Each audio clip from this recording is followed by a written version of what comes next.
Opa, fala pessoal, tudo bem?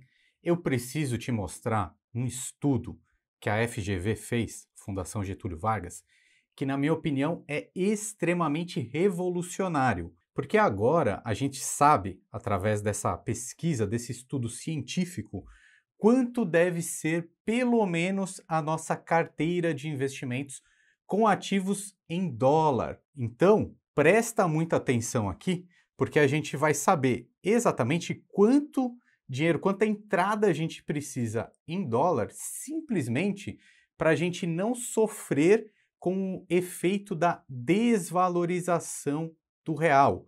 Ou seja, para a gente parar de sofrer com o câmbio. E veja bem, aqui a gente está falando simplesmente para ter o efeito neutralizado desse câmbio, dessa desvalorização do real.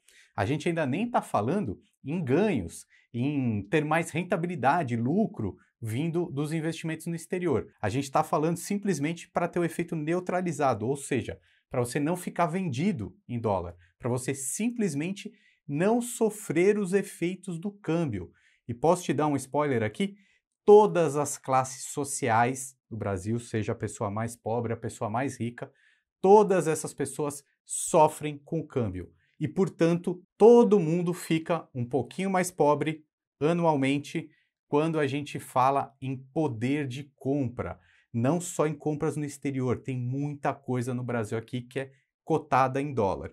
E agora eu vou te mostrar o estudo aqui, passo a passo, tintim por tintim, porque você vai entender tudo isso agora e não vai esquecer nunca mais. Presta muita atenção. Já estou aqui na tela, né, mostrando o site da FGV, né, que é a Fundação Getúlio Vargas, que fez esse estudo aqui muito interessante, que é o impacto cambial no consumo do brasileiro e a necessidade de diversificação internacional.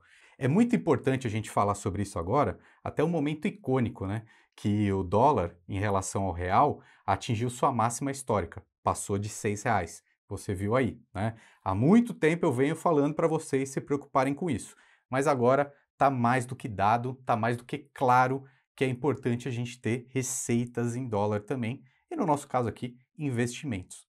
Outro dia surgiu uma notícia, né, que foi um tanto quanto polêmica, porque teve uma fala do presidente da República, vou até colocar a notícia aqui na tela, que o Lula falou a empresários: o povo mais pobre não compra dólar, compra comida. Mas o grande ponto preocupante disso daqui é que, ok, o povo pobre pode não comprar dólar, mas ele come dólar, porque tem muita coisa aqui no Brasil que é cotada em dólar. E quem mais sofre é o povo pobre. Quer ver só? Vamos começar a pegar o estudo aqui, que ele está muito interessante e a gente vai passar por todos os pontos mais importantes aqui, tá? Primeiro ponto, né? Claramente a gente tem um viés doméstico aqui no Brasil muito grande, né? Se a gente for olhar aqui, comparado com vários países, né? O Brasil está bem aqui na ponta. O que é esse gráfico aqui? É o quanto que os brasileiros só investem aqui dentro do Brasil mesmo, né? Então, se a gente olhar essa barrinha aqui, deve estar quase beirando os 90%. Muito diferente de outros países, por exemplo, como a Holanda, que menos de 25% dos habitantes daquele país investem apenas na sua própria economia. Então percebe que a gente às vezes tem um viés muito doméstico, a gente conhece o Brasil, então a gente coloca todo o nosso dinheiro aqui, seja na poupança, seja na renda fixa ou ações, etc. E isso é um grande erro, e ele é conhecido na ciência, aqui na academia, como viés doméstico.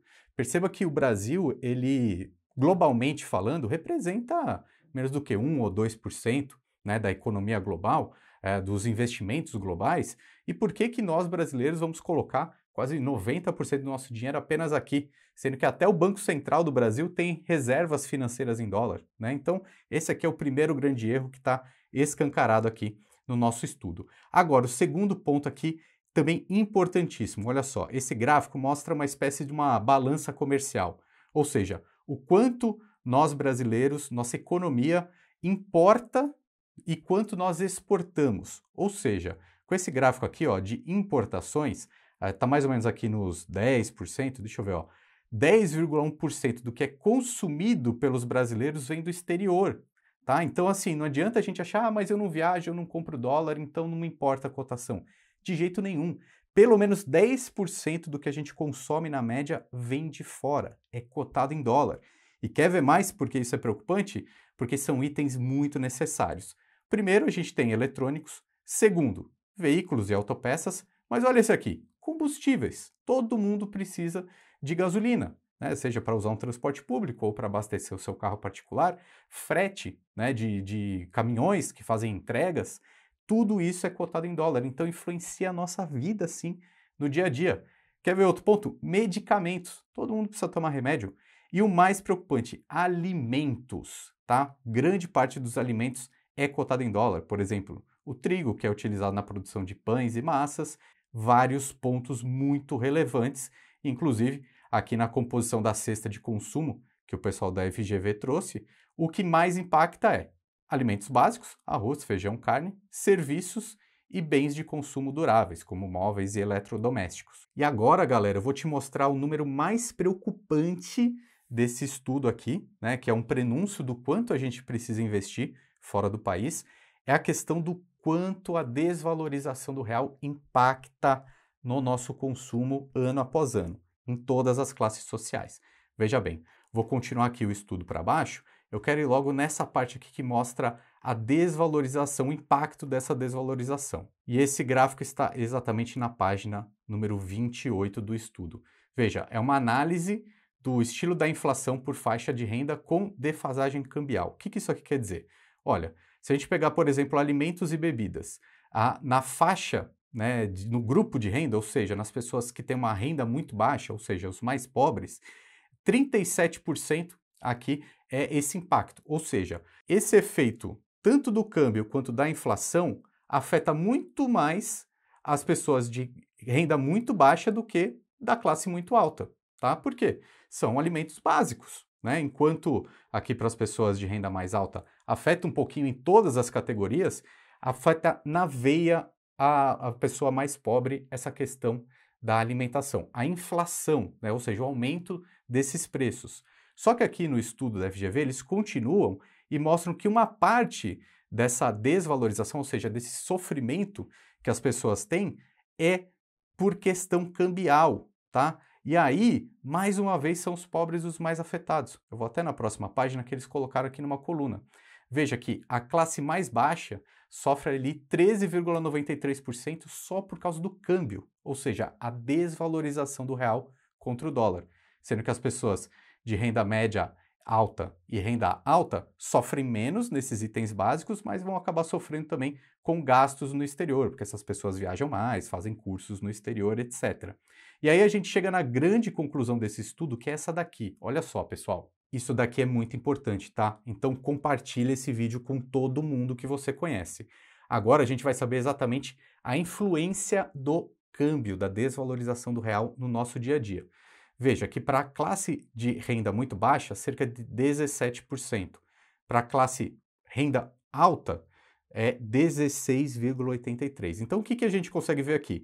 Pelo menos entre 15,75% a 18% é o quanto a gente perde só com o câmbio. Então a própria conclusão aqui do estudo é justamente essa. Pelo menos 16%, de 16% a 18% das nossas entradas, das nossas receitas, precisam estar dolarizadas, simplesmente para a gente não sofrer o efeito do câmbio, para a gente ficar no 0 a 0. Depois disso, a gente vai começar a pensar em ganhar, tá? Agora, a gente pensar só no na nossa carteira de investimentos. Pelo menos, essa fatia aqui tem que estar dolarizada, tá? E eu até recomendo que seja mais, porque quando a gente fala de investimentos no exterior, a gente tem dezenas de boas oportunidades em moeda forte. Então você entendeu a gravidade disso aqui? Todo ano, todo brasileiro fica entre 16% e 18% mais pobre, ou seja, com menos poder de compra por causa dessa variação positiva do dólar, ou seja, o dólar crescendo contra o real. Que, aliás, a gente nem devia falar assim, né? A gente devia falar mais que não é o dólar que valoriza, é o real que desvaloriza. Porque o real aqui nessa transação que é a moeda mais fraca, tá? Então, a gente precisa sim pensar nisso, ter receitas em dólar, né? Começar a entender que o real ele desvaloriza sempre. E aqui no canal, no Lucra FC, eu já te falei várias vezes que é possível você montar uma carteira de investimentos no exterior, é possível sim você mandar uma parcela dos seus ativos para fora, super simples, super fácil, e eu recomendo que você faça isso, tá bom? Inclusive, vou deixar um outro vídeo aqui para você assistir, onde eu mostro até um passo a passo para te ajudar, beleza? Um abraço e até mais!